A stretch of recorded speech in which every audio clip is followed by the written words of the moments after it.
And I'm Memaw Dixie. And I'm the granny.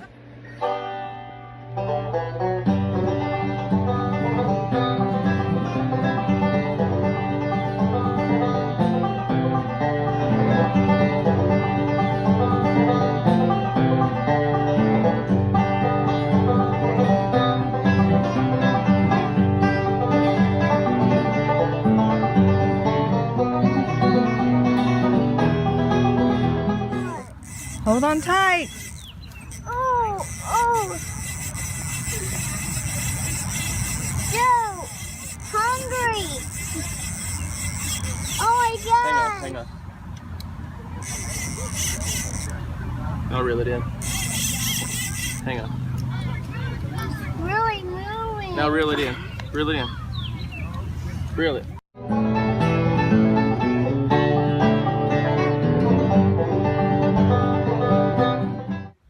Let's see. Keep pulling. Help him for us. I mean, like, stand there. Go, buddy, go. Has something. My brother has something. We got a fish. We got a fish. I got a fish. Does he have a catfish? Yeah. Yep. I got a fish. He has a catfish. I got a fish. Brayden has Hand me the pliers.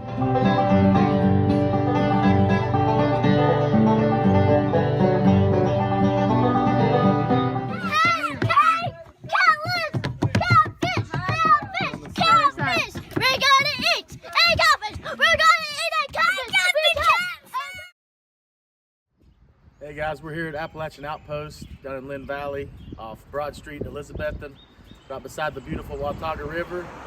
Let's go check this place out. Hello, how's it going? Pretty good. So I am Alex Henage. I am a local business owner here in Elizabethton, Tennessee. My store is Appalachian Outpost. We are located at 1432 Broad Street out here in Carter County. It's a beautiful area right across the street from the Watauga River. You couldn't ask for a more picturesque scene with Lynn Mountain in the background and with the Watauga River right there. So what Appalachian Outpost is it is an outdoor supply store. We offer a ton of different hobbies, from fishing to climbing to hiking, backpacking, camping, all in between. So here locally in Elizabethton, Tennessee, we have some great estuaries and local waterways. We've got the Watauga Lake just up the road. We've got the Watauga River not even 100 feet away, the South Holston River, Boone Lake, and these are all great sport fishing estuaries.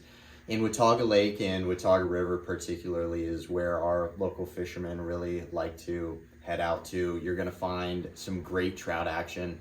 Here at right on the Watauga River, we are considered one of the top trout rivers in the world alongside the South Holston River, particularly for fly fishing. But what a lot of locals will let you in on is they love to spin fish.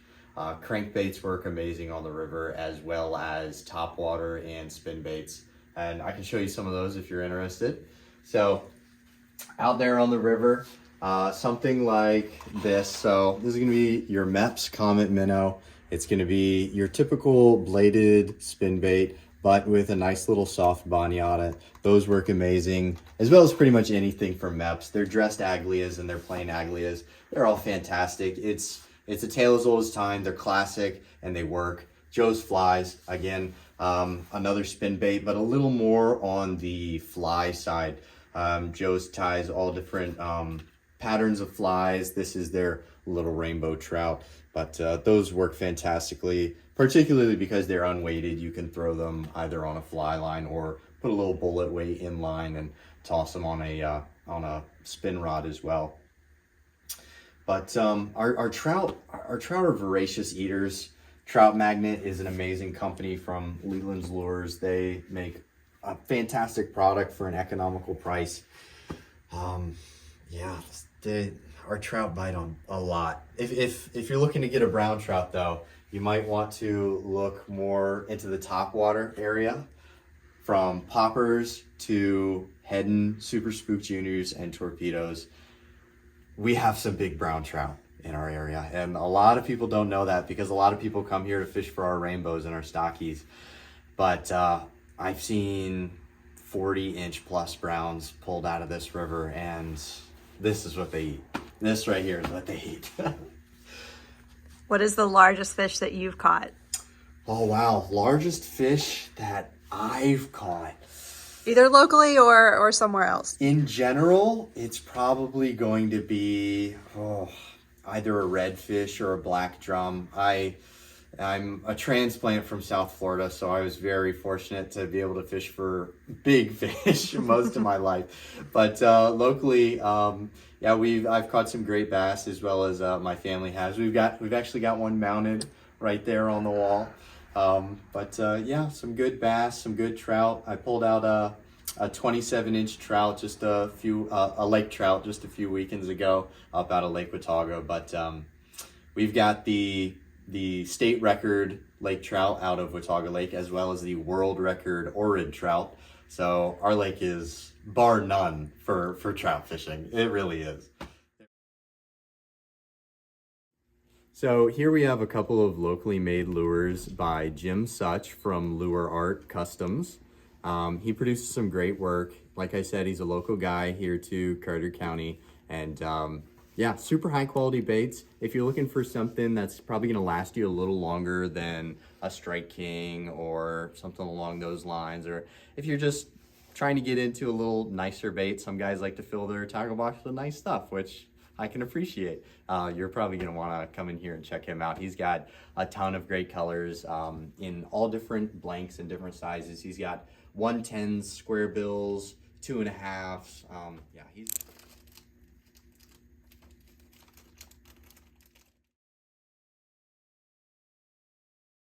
So as our water warms up, we're going to be seeing a lot more feeding action, particularly in our game fish of the sunfish and bass variety. Our walleye are gonna heat up a little bit, but bass and panfish are really gonna start eating. On the trout side though, in the summer, you're gonna wanna shoot for the cooler times of day. The trout are gonna be a little more active feeders, particularly because the hatches are gonna be happening more in the morning and the evenings. But for brown trout, you're gonna have to stay up past your bedtime, unfortunately. You're gonna have to be out there midnight, 1 a.m., but man, do they produce.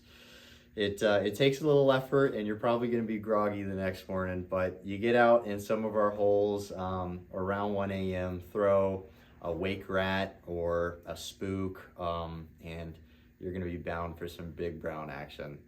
Absolutely. That is him when he is 13 or 14. Yeah, and then when he's like, oh, I don't know, 5 or 6. So is he the one that taught you to fish? Yeah, absolutely. But my mom is an avid angler herself. You know, she can definitely roll with the punches. She played a huge part in it. It was a joint effort, you know. Yeah, they definitely got me fishing at a young age. My first fish, oh, I meant to bring the picture and I don't have it, but my first fish was just a little jack, you know. Caught it on my Mickey Mouse rod. Yes. But yeah, so we've all been fishing for as long as I can remember. Life on the water is just how it goes for our family. Some great memories, I'm sure. Oh, Some of the best. absolutely, absolutely.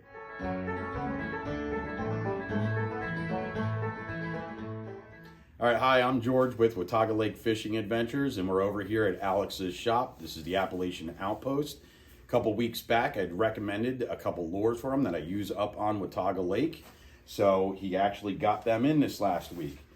So some of these are the Thomas Buoyants that we run up on the lake. I actually took them from fishing up on the lakes. They work well for the rainbows up there, and I decided to run them down in the Watauga River, and they worked like a charm.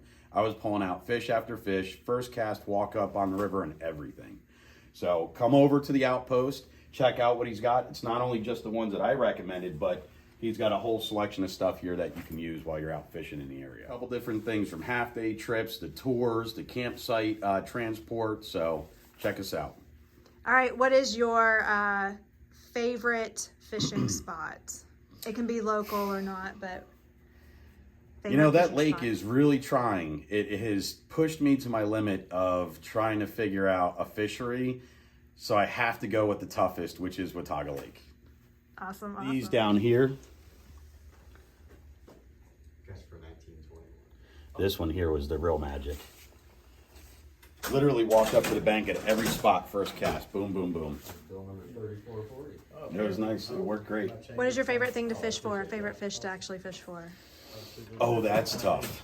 That's really tough. I could go on and on about that, but I just love the scenery that surrounds most trout fisheries. That's my thing. Favorite fish to eat? I'm assuming you're going with trout too, if that's your favorite thing to fish for, or you're going to mix it up on me? Ooh, man, this is getting tough now. I would have to say tuna. Pan-seared tuna. Yep.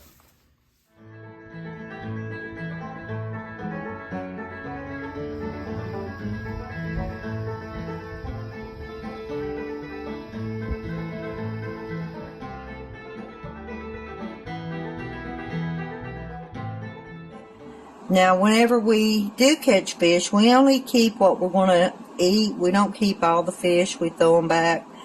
But what we do keep, Ed fillets them out because of the bones. We don't want the kids to get choked on a bone or something.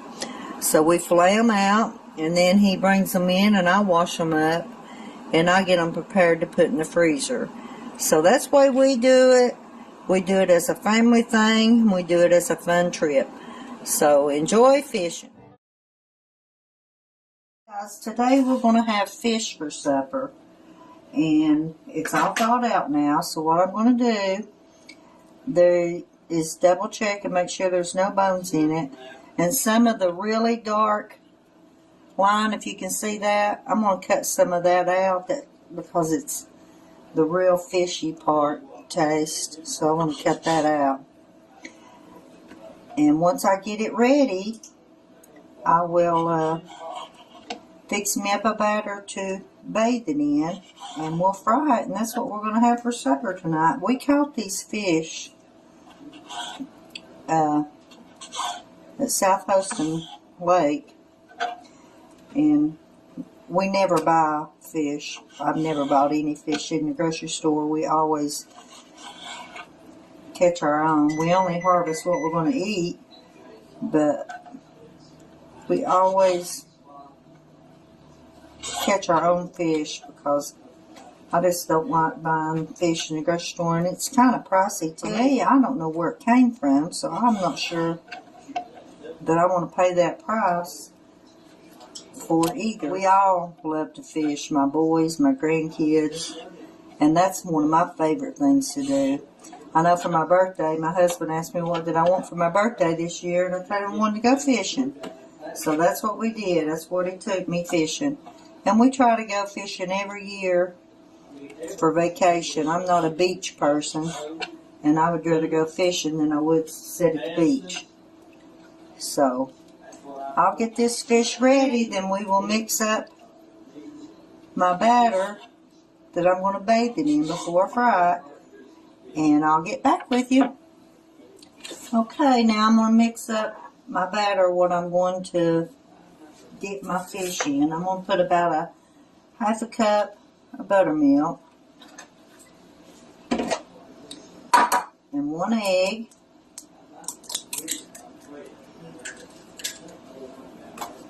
and about half a teaspoon, a little bit over half of Texas Pete. And I'm going to mix that up good.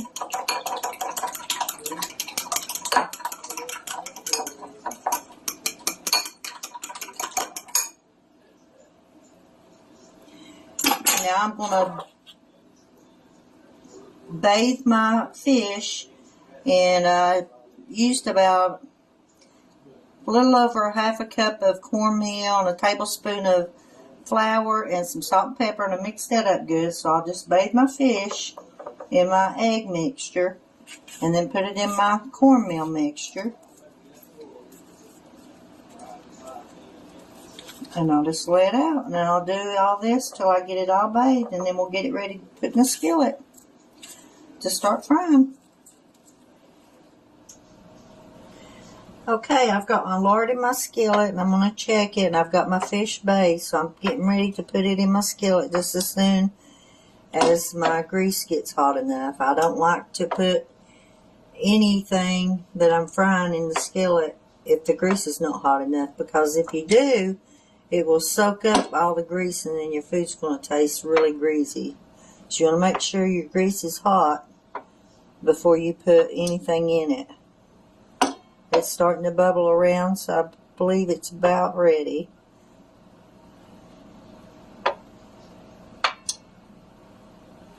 So I'm going to start putting my fish in that I bathed.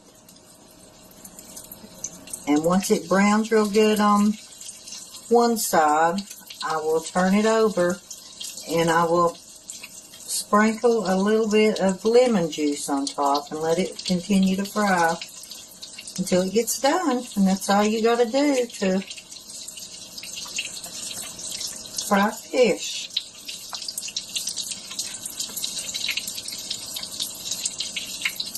I think I'm going to have a skillet full, but Jeremy will be stopping by on his way to work, so there won't be no leftovers. You don't have to worry about that.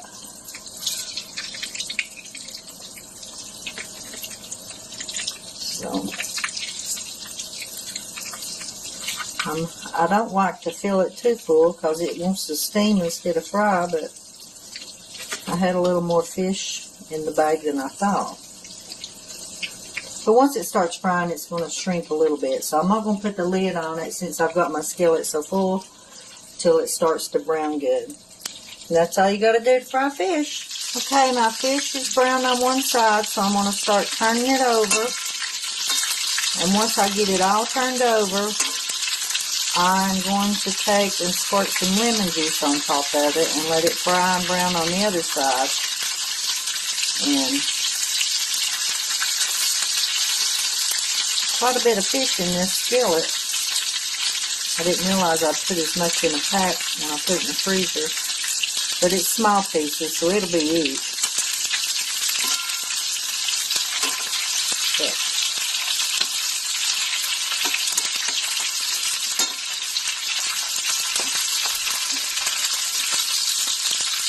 everybody in our family, except my daughter-in-laws, love fish. They don't like fish, but all the grandkids do. And my boys, and me and my husband, we love fish. So I've got it turned over, and all I'll do is drizzle a little bit of lemon juice on it, and I'll let it fry. And that's all you got to do to fry fish. Okay, supper is ready. We got fried fish, green beans, a salad, and a twice baked potato, and we are going to have homemade banana splits for dessert. So supper is ready.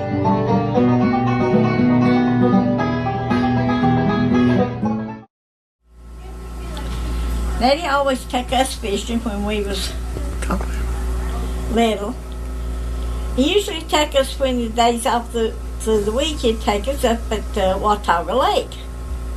And he'd always stop at Smithfield's and get a loaf of wheat bread. Well, we never got wheat bread at home, so he'd put it back in the back of the truck with us so he could fish. He'd always make dough balls out of that wheat bread, and that's what he fished with. By the time we'd get to Smithfield's, us kids would have the bread eat before we got up. By the time we got to Smithfield's, the time we got to the lake, we had the bread ate. And then he would take us, back in the summer when we was out of school, we would go to Chucky River. down at Low Greenville. And we'd pitch up a tent. We'd stay all weekend there because he usually waded out in the river and fished. We didn't do much fishing as kids. We'd play games and wade in the river and do things like that. But Daddy used to go fishing all the time when he was off from work. And he would take us when we was little. And then after I got grown, I come back home and I had all these young'uns and they all had boats. Dixie and Ed went to North Carolina, Kerr Lake, fishing. We camped out for a week up there, and we had the best time because we fished on the bank, me and her and Carrie, and we really had a good time. And then Jeremy took me in his boat out with his kids and Crystal, and we had a good time fishing there too. But we mostly fished for bluegills as kids because they would bite real easy and we could catch them easy. Then we did all these big fish.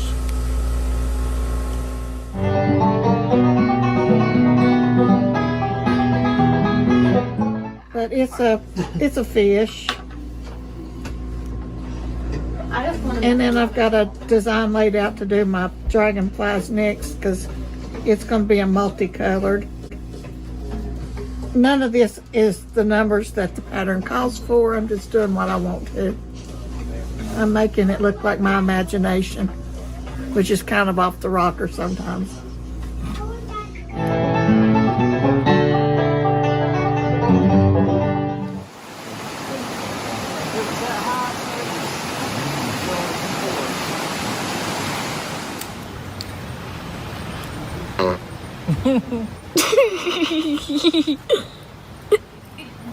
Wait, Mom, are you gonna throw me off the boat if it's big?